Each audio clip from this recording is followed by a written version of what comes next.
right. Hello, everyone, and welcome to today's presentation where we'll be addressing some common misconceptions that still surround cloud security today.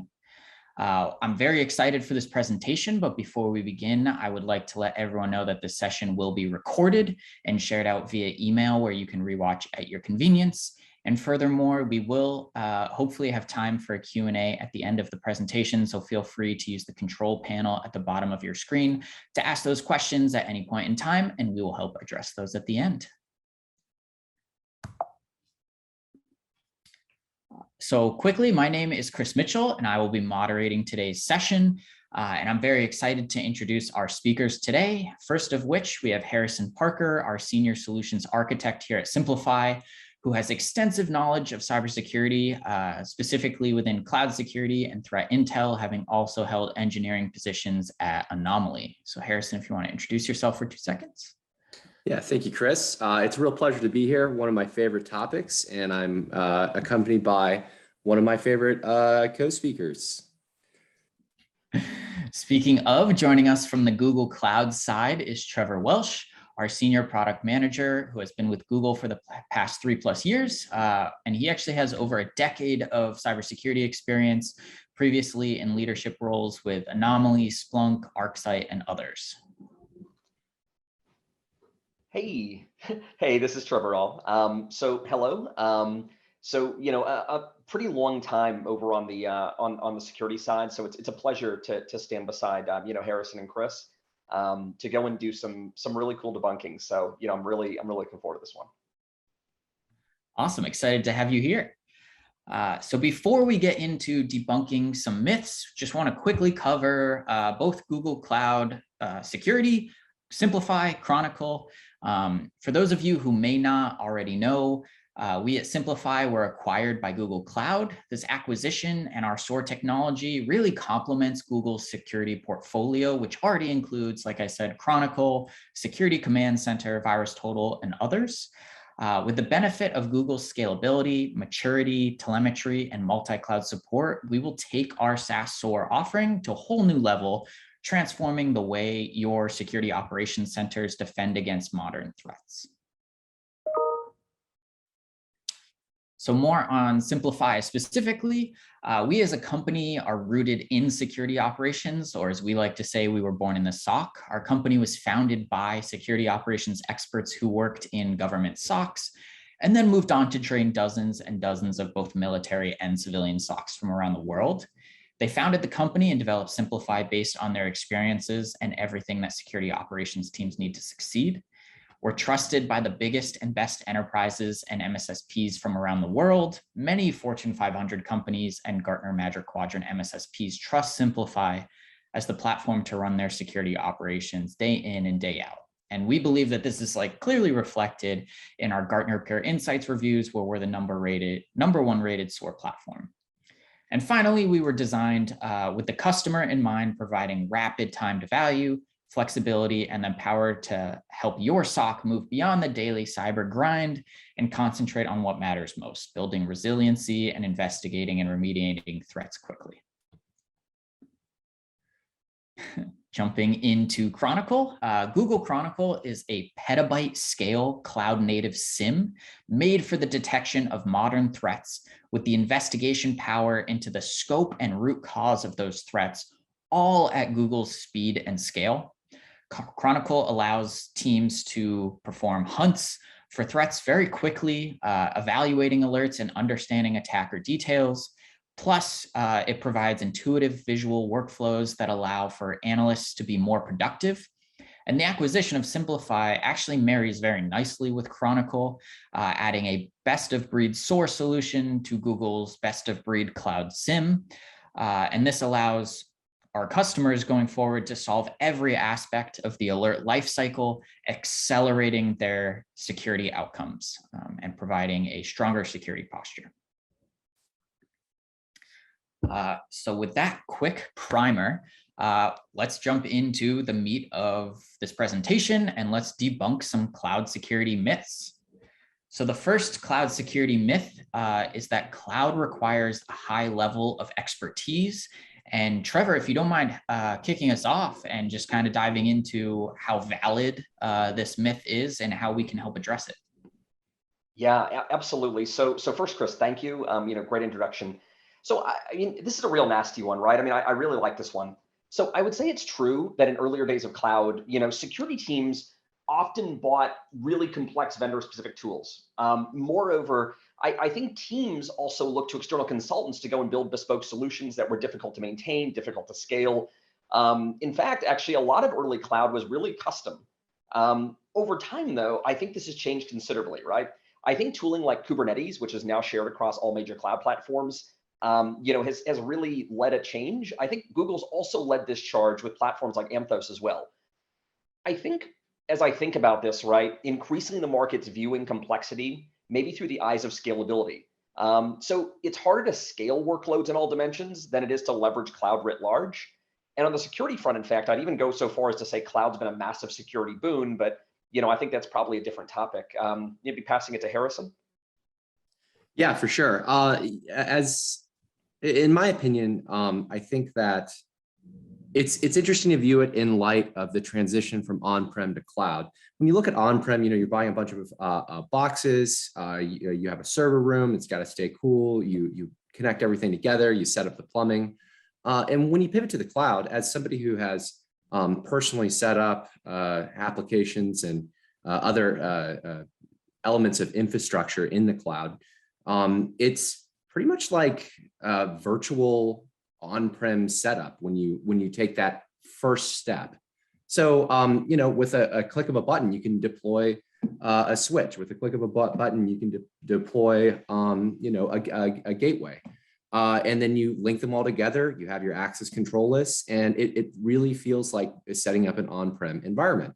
And that's just your first step. And then once you take that first step, then you get welcomed into the world of everything cloud can bring that can excel past your original sort of standard on-prem deployments. And that can lead to some really exciting stuff. You can have very consistent applications. And then you double click into the security world. And oftentimes this is the route that a developer or a young organization is going to go, because they really care about functionality first and then security second. And once they stumble into all of the great benefits that cloud brings as far as security is concerned, they're really going to be appreciative that they went down the cloud route. So there's a lot to go into there, as you said, Trevor, and we'll just carry on with the myths here, but a very interesting topic.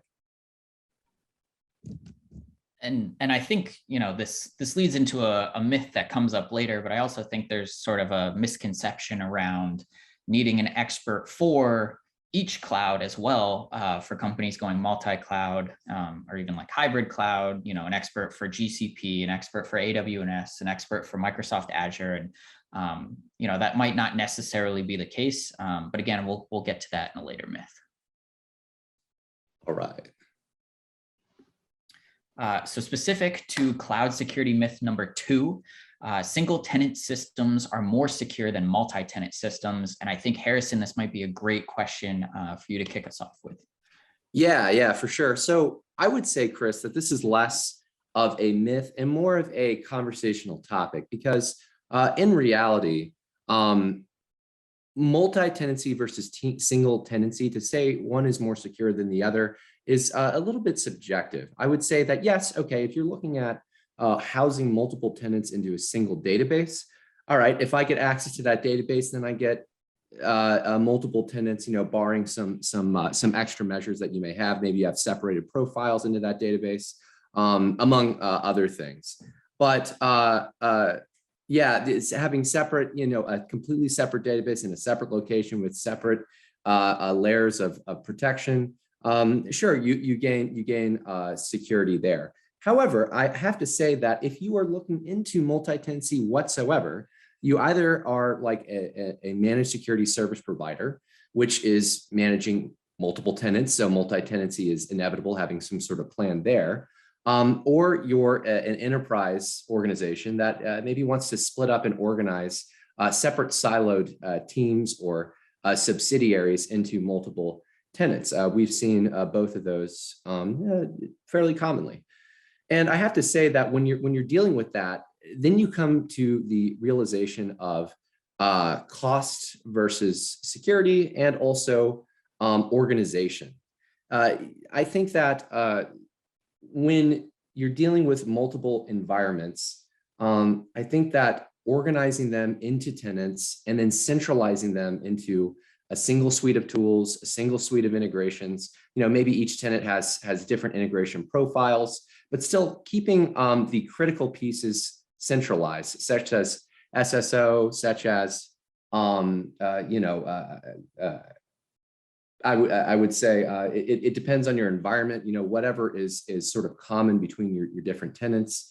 As long as you have those sort of central pieces of organization to keep track of everything, it actually introduces a layer of efficiency that otherwise, if you keep everything in multiple separate tenants, not only is that going to be expensive, but also you may have cross-tenant vulnerabilities that get introduced, and all sorts of lack of organization that comes out of that, having to switch between multiple tools. All of these can be mitigated with a really good automation system, however, such as Simplify. So if you're able to keep all of those inner working, whatever you go with, I think you can make operate. But the key thing is keeping that organization tight and ideally introducing as much automation as possible. You got any thoughts, Trevor, before we go to the next one? Gosh, Harrison, I think that was awesome. Let's keep going. All right, carry on, please. Thank you, Harrison. So here, jumping into cloud security myth number 3, automation isn't possible in the cloud or hybrid cloud environments. I think this is where we'll have Trevor. You can lead us here. Yeah, absolutely. So this is a really good dovetail, I think, to sort of like the prior myth. Quite honestly, I mean, I think this was true at some point, right? I mean, I think that it was really, really hard to automate a lot of cloud stuff because it was really predicated on, cloud vendor tooling. And because of this, right, I mean, if you're, for example, a cloud vendor, particularly I would say, let's go back maybe a decade ago or so, your tooling was all with your own stuff at best.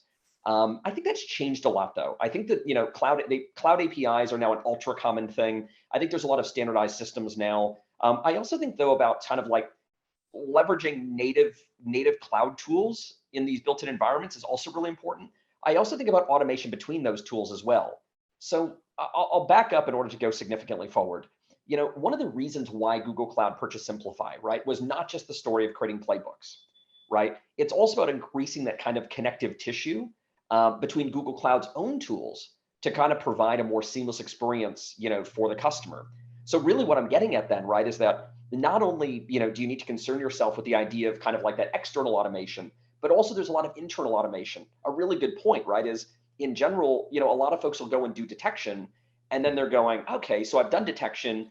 How do I go and do that automated remediation? Because by the way, with cloud scale also comes cloud scale for security. And I think that, that type of automation, not only is it possible, I think it's critical. And I think that, Google in particular has done just a gigantic amount in that world, particularly with tools like Chronicle, like Security Command Center, and a variety of others. But, Harrison, your thoughts? Yeah, I think those are great points, Trevor. I would describe it sort of like plumbing, and I think the picture you have here is quite good. Once you establish the plumbing between two separate cloud environments, it can actually flow really smoothly.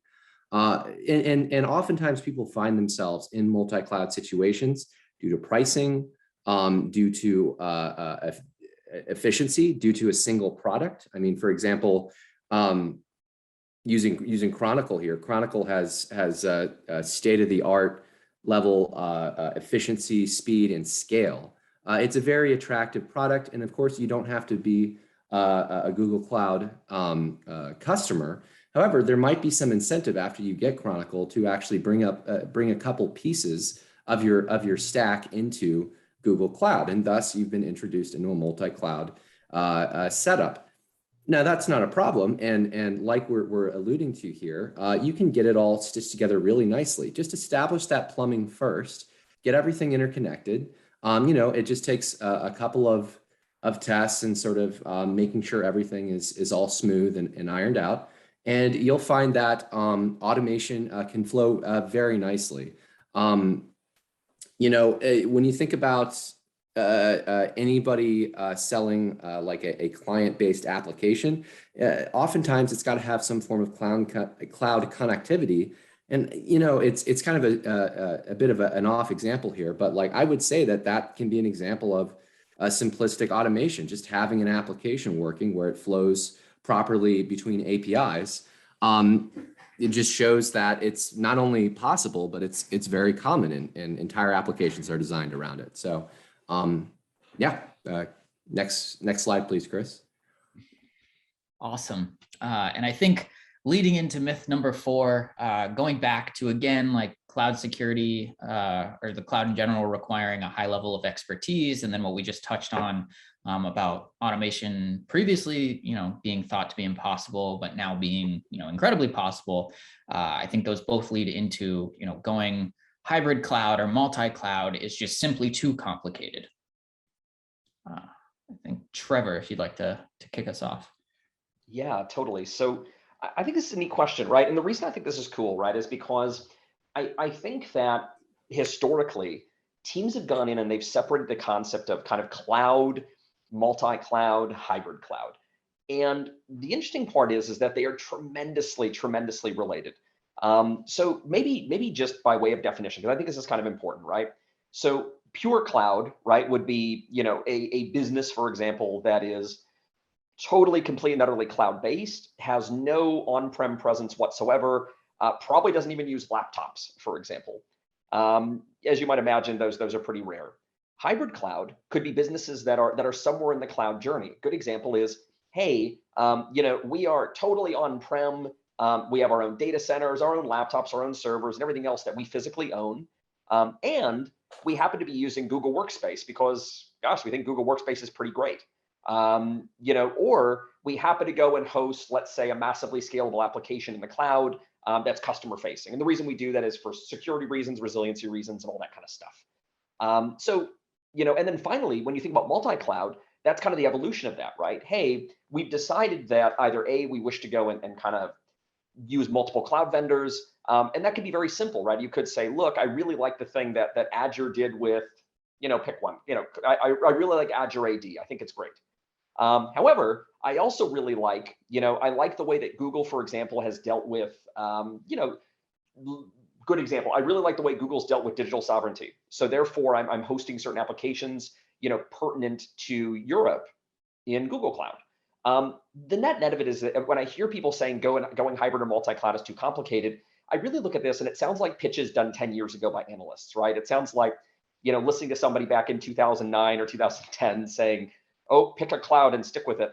But what's happened, probably 4 or 5 years ago is the idea of resiliency. So that idea of being able to say, well, things like Kubernetes, are permitting customers to go and host various workloads in various clouds and to do so fairly easily. But moreover, I think one funny thing about this idea about hybrid and multi-cloud being too complicated is that I was actually reading a Gartner report about a week ago, and they stated, because I was curious about SaaS penetration, like how many companies use SaaS? And in my brain, I figured it was like everybody. And the answer was like, that was true. In fact, Gartner in 2021 said, according to them, greater than 99% of US enterprise uses at least one SaaS application. I mean, that doesn't surprise me at all. But additionally, though, that means they're already hybrid cloud, right? Those businesses by nature are already hybrid cloud. So the other thing that I think about, though, is I also think about GCP offerings, right? Putting on my Google hat, I think about GCP Anthos. Anthos already enables customers to go and streamline and secure countless hybrid environments. So that ability of being able to go and say, hey, let's build upon Anthos for our hybrid cloud, so within our own data center, and then be able to migrate pieces of that easily into Google Cloud and actually even into other clouds is just gigantic.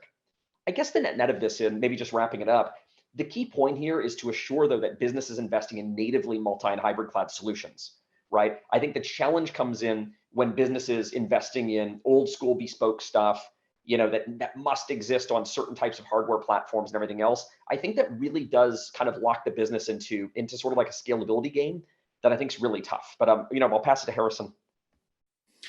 Trevor, I think you knocked that out of the park. Well said. Cool. Chris, let's carry on.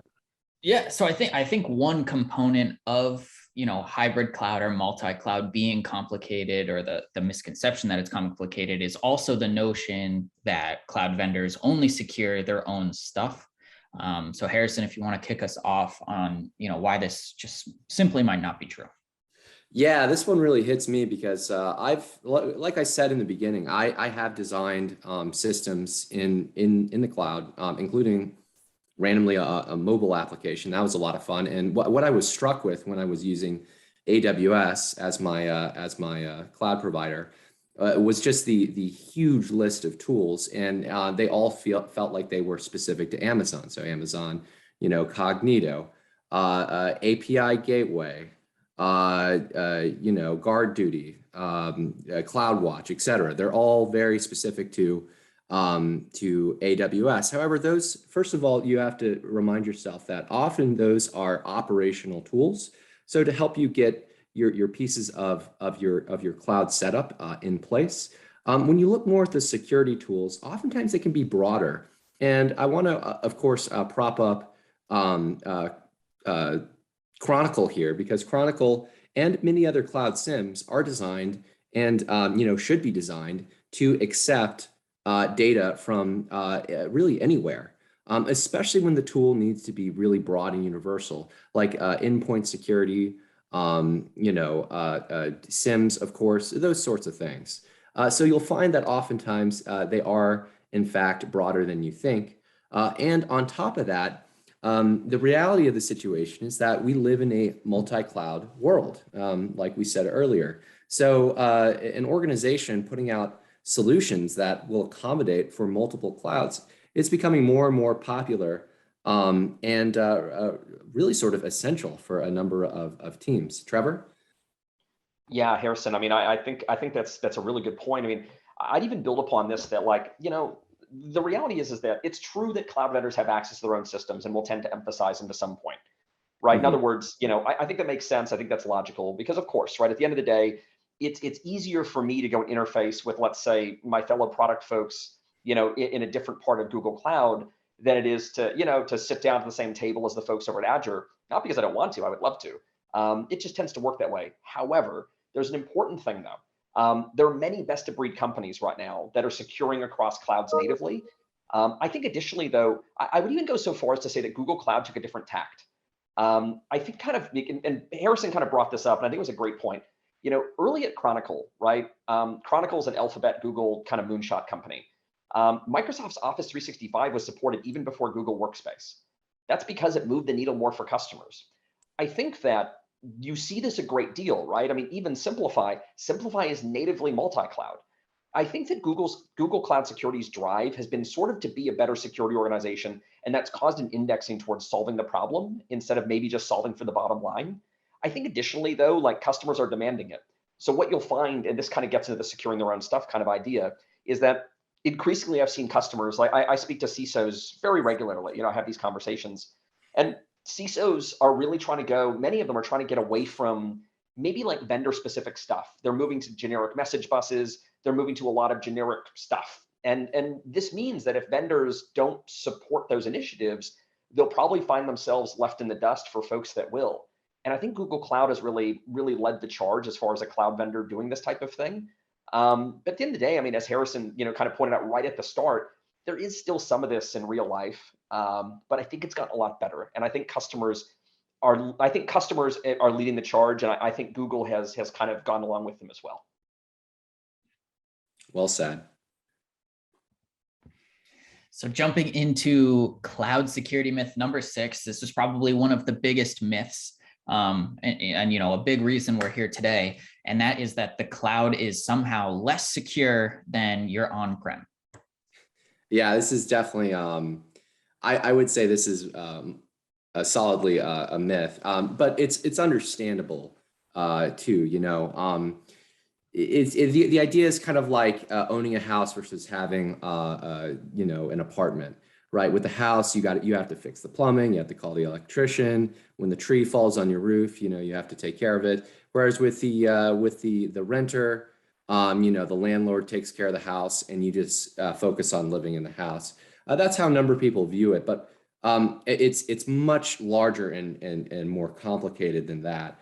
First of all, one of the big issues arises when you have a lot of different systems to take care of. Hackers have been taking care of distributed systems since forever, right? So as soon as some sort of vulnerability is discovered, or there's some sort of weak point in a distant system, it takes time for organizations to catch up. They have different processes, they have different ways of going about it. And the good guys have really always been slow. Everybody knows that. And it's just the reality of the situation. The bad guys can be fast, flexible. Inflicting damage is a lot easier than healing, right? It takes time to heal. It just takes a second to do damage. And that same sort of a relationship is true in cybersecurity. Fortunately, we have a great community that's working together. And when you come up with different solutions, such as organizing your technology in the cloud, that opens for better innovation. So what's great is that, I mean, the cloud vendor is all about not only serving consistent, reliable cloud, fast responsivity, and making everything as optimal and available as possible, but also they're just completely focused on everything about that infrastructure. So not only the availability and the efficiency, but also the security. And what's great is that they basically can just automatically take care of a number of security issues for you across multiple systems. And that can introduce a lot of really great security. What's also nice is, and again, what I've found in my own sort of exploits with exploring cloud deployments, is that they oftentimes force you to set everything up very securely. I remember when I was working on my first project, I was really frustrated with all the different roles and security profiles I had to set up and all these different things. And I just wanted to get it working.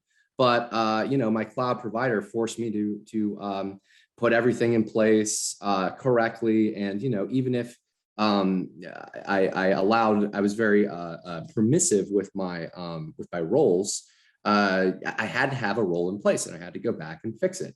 I had to have an access control list in place. I had to set up all of my networking with security in mind to go back at least later and take care of it. So, there's some really nice provided system structure that's given to you, as well as some automatic security that's taken care of for you in the background. Trevor, what do you think? Yeah, Harrison, I mean, I just, I think that's awesome. I mean, I'd probably go into like, when I think about cloud security or cloud being less secure, there's a lot of things I think about, right? And maybe I'll touch on my, just like Harrison did, I'll touch on my own kind of experience, and I'll kind of get into something a little bit different. So my own experience, prior to working with cloud. So I'm going back, I've had a 20+ year career. I mean, prior to working with cloud, I think that as a security expert, or whatever, security analyst and things like that, whatever you want to call it, I heard very little about cloud. And the things that I did hear about cloud were that it was kind of, hey, it's sort of a hobby and the CIO is working on this. And, we here doing real security don't deal in cloud. And that was kind of the way I thought about things, right? I thought of cloud as kind of being like a mysterious place that other people deal with. But what I realized as I increasingly kind of looked into cloud, and as I had to go and scale applications, and as I had to scale workloads, and as I had to go and think about sort of like that footprint, I started thinking kind of about like the rocket fuel problem, right? I started thinking about, all right, if I want to have a bigger and bigger payload, then I need more and more fuel. And if I need more and more fuel, it means I need a bigger and bigger rocket. And it kind of keeps going. And the problem is it's not linear. And the bad thing about that, right, is that it's similar with cloud, with kind of scalability. If I need to go and scale my application for 100,000 users, 1 million users, 10 million, 100 million, 1 billion, the infrastructure necessary increases my footprint so much that my attack surface becomes so gigantic that securing it just becomes so expensive that it just gets ridiculous. It's just not possible. And this kind of gets into the stuff that Harrison had spoken about as well, with the idea of like multi-tenant versus single tenant. But the other thing that I think about though, and maybe I'll think kind of, more kind of tactically about this, it's generally about scalability, right? So companies move to the cloud because of scalability. Like that's the whole point of moving to cloud, right? And that's scalability of lots of things, right? That doesn't just mean the ability to go in and, as Harrison mentioned, like standing up switches with a click and stuff like that. It also has to do with like, gosh, I need, for example, I want elastic capacity. I want to pay as little as possible when things are quiet, and I want to pay as little as possible when things are really rocking. But it also gets into this idea of like the challenge with cloud scale is you also have to scale your security for cloud. So what I saw early on was companies would go in and they would embrace the cloud and do all kinds of great stuff, let's say in the core business. And then the security teams would go and leverage on-prem tools to try to go and work with the cloud. So I remember watching a business, a big one, where they had this huge cloud presence and it was generating just gigantic amounts of like logs and all kinds of other stuff. And then they were like plumbing it down into their on-prem infrastructure to process, and they were just getting crushed. I mean, it was really, really tough. I think that what you really need to do is think about the idea of scalability and detection in triage, remediation, recovery, and all of those matter when you're actually combating a more agile attacker. But it also means, though, that leveraging native cloud security makes a lot of sense, right? So instead of just cloud-ready security, so folks that are just tossing a VM up there and saying we're a cloud company, it also means like native cloud security starts to make sense. I think the other thing that I'm going to put on like my kind of auditor hat, I think cloud has also made security far more transparent. So customers can literally pick and choose their security SLAs, initiatives, even things like shared fate are making the effectiveness and costs associated with security programs just easier to measure. I think it's a lot harder without cloud to be able to go and enforce, for example, things like uptime SLAs and stuff like that. And the reason being is that security is just such a, it's such an art to so many different companies. I also think about many of the security measures done in Google Cloud, for example, would just be prohibitively expensive to do in four-wall security. Great example, of course, is like the recent executive orders regarding zero trust. I mean, executing upon zero trust in four-wall security would just be tremendously hard. It would be very hard and very expensive. And finally, I think about the idea of transparent security. So one of the luxuries that we have in cloud, right, was we got to look at global business and global workloads, and we got to go and have, like we got to go and literally go and reinvent an infrastructure for those, right? So I kind of think about, back in the day, my father, worked for like a gigantic manufacturer, for a very long time. And, many of the systems that manufacturer created were 100% bespoke. They were based upon mainframes and all kinds of stuff that just grew over time. And in fact, they ended up having their, like a gigantic team of people who were just responsible for writing custom code and all this other kind of stuff. Well, I mean, that same business, like 5 years ago, moved all of those workloads to the cloud.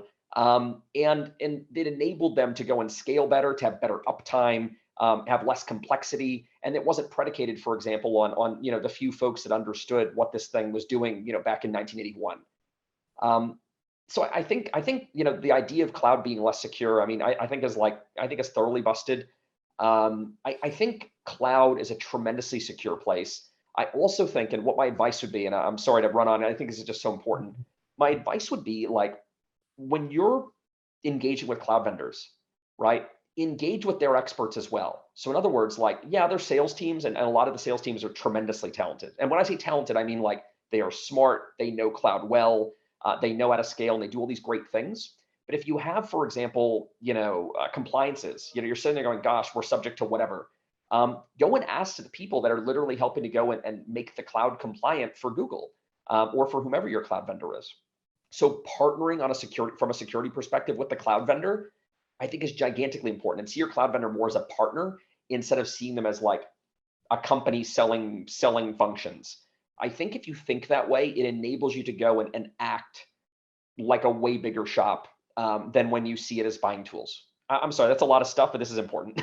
Yeah, no, Trevor, that's great. And I think that the idea that Google can, not only be a vendor, but also your friend and be a reliable sort of source of information is that, and just opening that door is really attractive, because who's going to know, to your example, compliance better than Google, who's making their entire service compliant for the government? That's big. Yeah, absolutely, Harrison.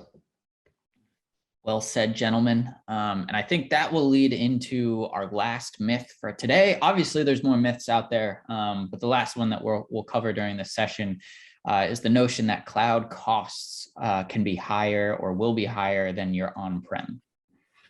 And I think Harrison, we'll kick it over to you first. Yeah. So as I've said a number of times throughout this fantastic webinar, I have my own personal take as an engineer, as somebody who's passionate about development and cloud applications. I have my own take as somebody who works in security, who's worked with other enterprise, and also a take just as sort of like a curious intellectual. I mean, there are a number of reports that say that actually it is less expensive. Anywhere in the realm between like the somewhere around 50 to 60, 70, 75% reductions monthly. Now you might be wondering, how does that come into play? Well, it's mostly through manpower and the physical hardware itself. What's nice is that any cloud service provider is just actively replacing the boxes for you in the background, and they have such a nice, clean system to just reroute all your information to other instances, and they basically just keep all that metal in place. You don't even notice all of the improvements and the maintenance going on in the background, and the expertise that is required to make sure that maintenance is rock solid. I mean, it really is not only something that helps you sleep better at night, but it's just absolutely fantastic in the background. To give you guys more of a concrete example, I think this is valuable. Again, just from my perspective as somebody who's built projects in the cloud, I'll give you my mobile cloud project example. It's an Android application.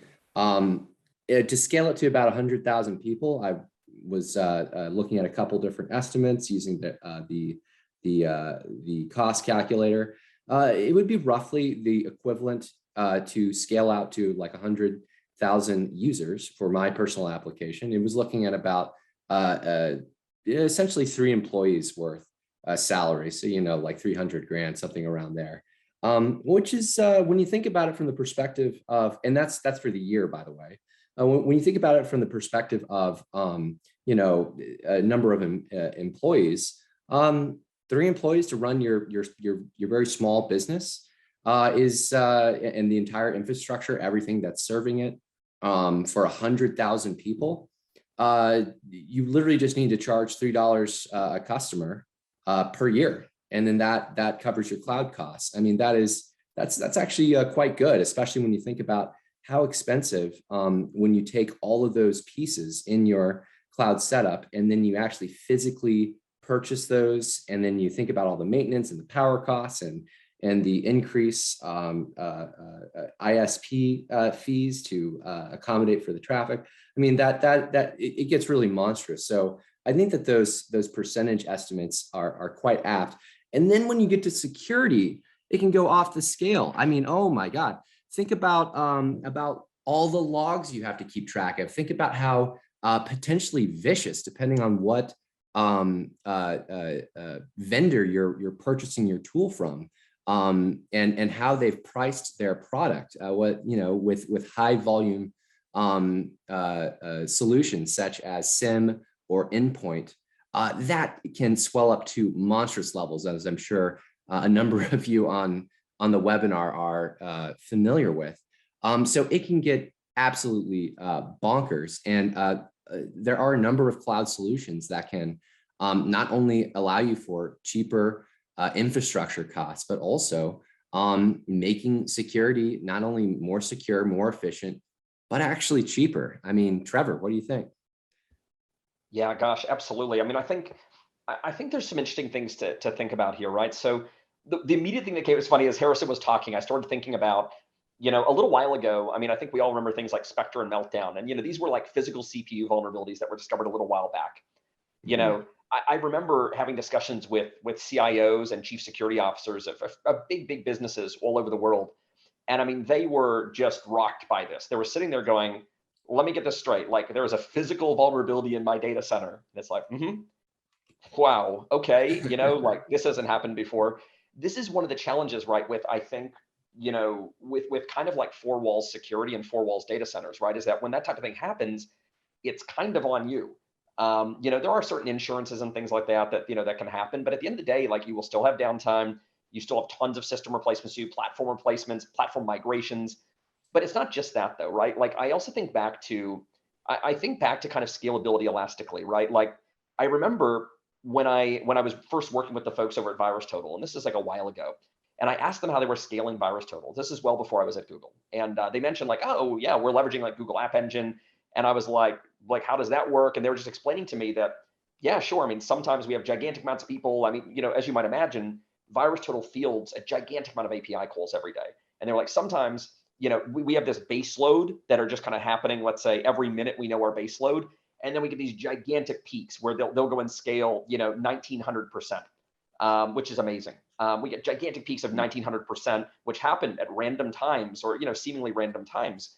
And App Engine just scales seamlessly. In fact, when we're fielding our base load versus fielding kind of 19x, there's really no difference. But it gets more interesting though. I also think I was working, this is going back about, I guess about a year ago. I was working with a large financial firm in the US. So this is a very, very, very big company that everybody would know. And they were a highly cloud-focused company, but there was kind of this schism, right? Where the CIO, who was responsible for kind of like all these customer-facing apps and all the almost like the functionings of the financial services company, had migrated things to the cloud because they just felt that it was just more scalable. It made more sense. They partnered really, really, really closely, in this case with Google, which was awesome.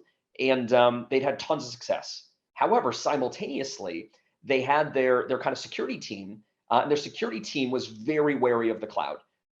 And so what they were doing was they literally had this cloud detection platform, or kind of like this security platform, and they were scaling that inside their physical data center. And I mean, at one point, they had the largest on-prem deployment of a specific kind of security analytics tool in the world. Like that's how big this was. In fact, so much so that what started to happen is they started to have to go and engage with global systems integrators to actually go and customize almost like at a code level to customize to be able to go and scale this analytics platform that was just not meant for the cloud, all because they wanted to keep it in their data centers. And I remember I asked them what it was costing. Like I had a conversation with the chief security officer, and this person relayed the cost to me, and it was like mind-bendingly expensive because they'd actually put their hands around it. It was mind-bendingly expensive. And what happened was, we were in conversations with these folks, and then it was like maybe, I don't know, 4 or 5 months after the conversations kind of started that they had a major breach. I mean, this is one that made the news. It was a thing. And it went undetected for 2 reasons, which I thought were really interesting. And I had the ability to speak one-on-one, and this all came out later on, but 2 things. One, they actually went in and they did a whole bunch of tuning to actually go and lower hardware costs. So that tuning had to do with like changing, for example, detection algorithms and things like that. So it was doing less hits on the database, so to speak, such that it would lower hardware costs because they were basically due for this massive hardware upgrade. So instead, they kind of just tuned it down. The other thing they did though, and where this became really odious, was they also lessened their retention times in many places. Not all places, but in many places, they lessened their retention times to being almost the letter of the law. So in other words, they reduced, let's say, their compliance scope and the regulatory scope as much as possible, which of course, sure, good business. But then all the things that weren't subject to that, they reduced almost to nothing. And that was to go and basically reduce log cost and storage costs. Here's the big problem. I remember that this chief security officer tells me, and they're saying to me, oh, what's really funny about this? I look back and it was almost as though we decentralized logging again. He goes like, our problem with retention is almost as bad as though, like, do you remember like old school, like let's say Windows server logs when they were just stored on the server and you RDP'd in to go and look at the server logs? He's like, that's almost our situation. We have so little that they just roll over every few minutes, and and it was kind of an amazing thing. And the long and the short of it is, as you might imagine, is they immediately went to go and put that sort of cloud security system in the cloud. Now you might ask, what does it have to do with costs? It's due to the fact that I don't think folks, and I think Harrison nailed this, right? I don't think folks always have a really big handle on costs. but there's kind of like those kind of, tangential costs that are super related, that are harder to get your hands around. And having a breach, and then all that went into that, and all the scale, and then the global SI work, and all these things that maybe weren't hitting the kind of the bottom line because they were just kind of shuffled into different parts of the business units. It was costing them way more to do worse security.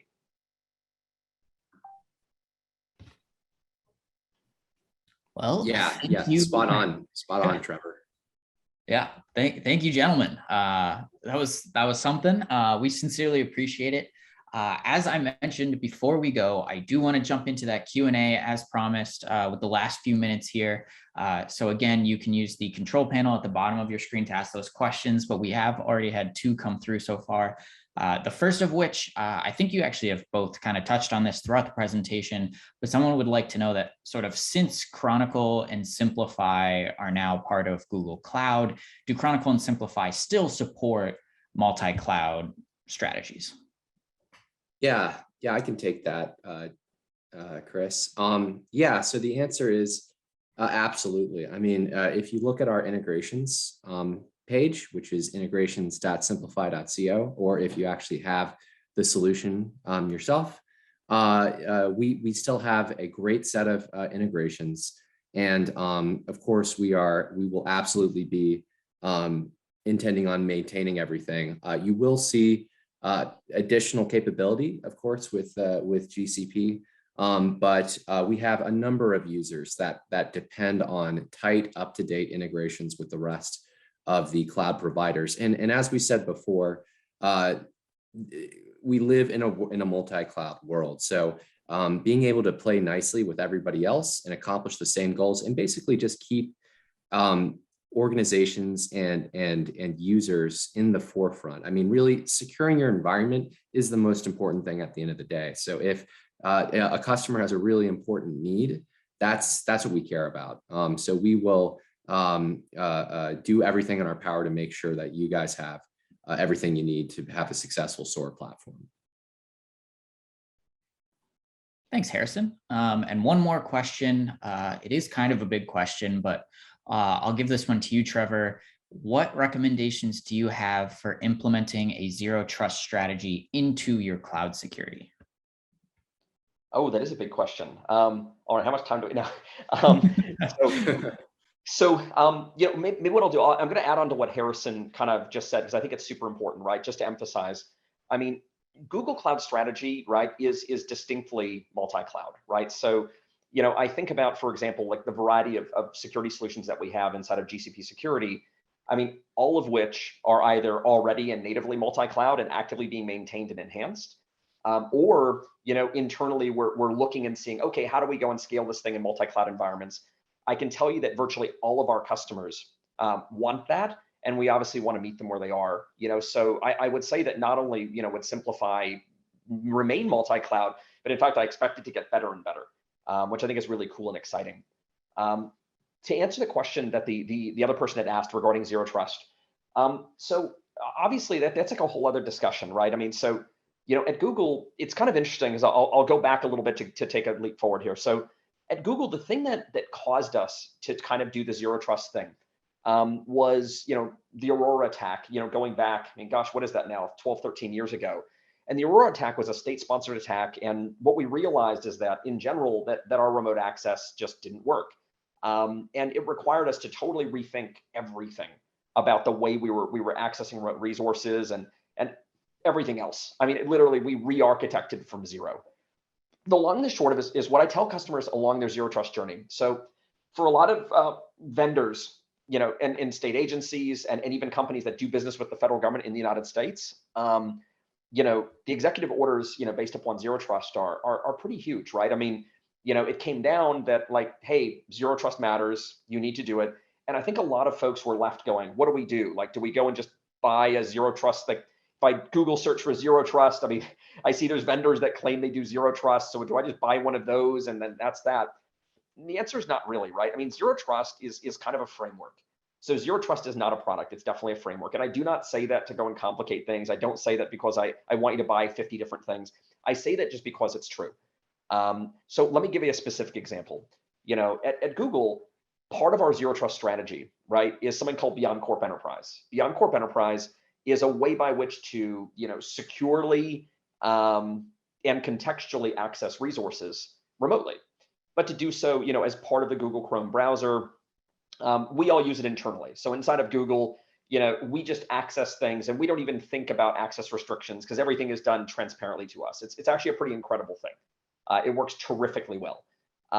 So that's one thing that we do, but there's another side of it though too, right? So Google Workspace, which is, all the various Google applications, so Docs and, and all the other things that we do, all of those are part of the zero trust strategy as well, right? So by very nature, those things need to be subject to the same controls, because if we were just storing them locally or over on a file server somewhere, then that's, that doesn't function in a zero trust environment at all. Then it gets into, for example, the way that apps are even architected. So doing zero trust inside of four-wall security is possible, and certainly Beyond Corp Enterprise, can start getting down that path with you. I think about, for example, cloud migration paths and things like that, but there's other pieces as well, right? So, zero trust is also a way by which you're going and designing access altogether. So this starts getting into even things like cloud DLP and a variety of other things. I guess the long and the short of it is that we should totally do another session talking about like debunking kind of zero trust things, because there's so much to dig into here. But we've written white papers at Google that are totally freely available.